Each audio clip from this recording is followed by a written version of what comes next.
Drage gledalke, spoštovani gledalci.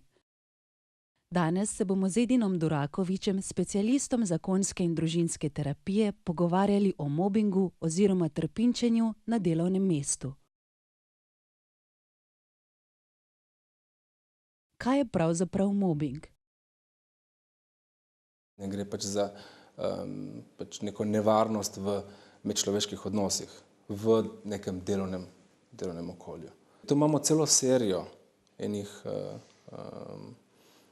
škodljivih, namernih ali pa nenamernih odzivov in ravnanj v medosebni komunikaciji. Ampak je zelo pomembno tle, da mi govorimo o enem dalj časa trajajočem ravnanju, ki je usmerjeno bodisi proti posamezniku ali skupini. Bodisi da gre za čist nek medosebni odnos med kolegoma, sodelavcema na tej horizontalni ravni, kakor rečemo, ali pa na vertikalni ravni z nadrejenim, podrejenim. Poteka vse smeri. Danes se vse več posameznikov sklicuje na mobing. Pogosto napačno ocenijo, da je mobing že, če se z nekom na delovnem mestu spremo. Kdaj lahko resnično začnemo govoriti o mobingu in kako ga prepoznamo? Časovna komponenta ponavljanja mora biti obvezno not, ko mi začnemo sploh govoriti o trpinčenju. In vedno se mora dogajati, bi rekel, vsaj parkrat na teden, da se v bistvu zadosti temu pogoju. Recimo, če gre za nadrejeni, podrejeni, pretirano odvzemanje ali pa nalaganje dela, potem kršitve v zvezi s samo pogodbo o delovnem razmerju. Da ne govorimo o osebnih želitvah, spolnemu nadlegovanju, razne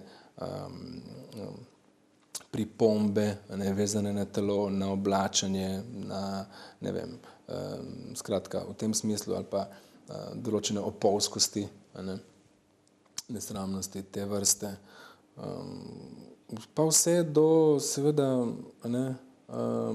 tega, da enostavno te ne obravnava kolektiv, ki mu pripadaš, enakovredno. Se pravi, kot človeka, kot posameznika, vrednega vsega spoštovanja, dostojanstva. Imamo tudi seveda potem situacije, ko so povezane tudi malo z telesom, spolnostjo in nadlegovanjem na delovnem mestu, ali pa celo določene fizične grožnje, tudi to se dogaja. Takrat govorimo pa že o tem tako imenovanem psihološkem terorju. Kakšne posledice nosi žrtev mobinga? Prvo, kar mi pride na misel, je seveda totalno nezadovoljstvo, upad motivacije, storilnosti, izoliranje, izolacija, osamljenost. Potem, kako se to tudi vidi z odhodi na bolniške. Kaj se začne dogajati? Ja, kadar se ta tesnoba in stres nepredelen kopiči, postane kroničen. In to telo zelo težko prenaša. Tudi za organizacijo je to pogubno. Izgubila je delavca, osebo, ki bi lahko veliko prinesla, če se vidika ekonomskih vidikov. In normalno, celoten kolektiv s tako izkušnjo ne more biti več enak, ker je to bila neka travma. Kako pa lahko ustavimo mobing, še preden smo prisiljeni iskati pravico na sodišču?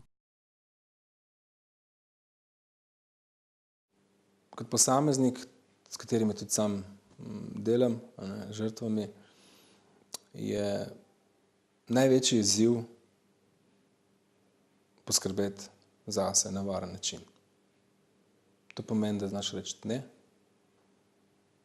to pomeni, da znaš ustaviti neko nasilje, še pred tem, da ga prepoznaš.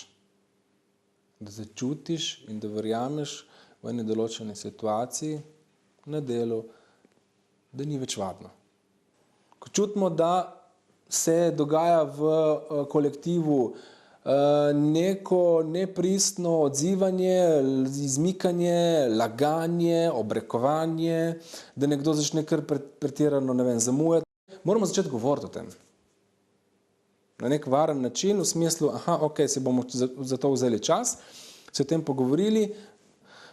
Najpogosteje je smiselno, da je tukaj nekdo, ki se ukvarja z ljudmi. Ali je to kadrovski direktor, ali je to, ne vem, nekdo, skratka, ki skrbi za kolektiv, ki je seveda odgovoren.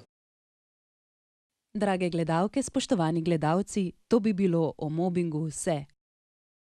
Zavedajte se, da je vaš delodajalec po zakonu o delovnih razmerjih dolžan poskrbeti za vašo varnost in zdravje na vseh področjih povezanih z delom, spoštovati vašo osebnost in ščititi vašo zasebnost.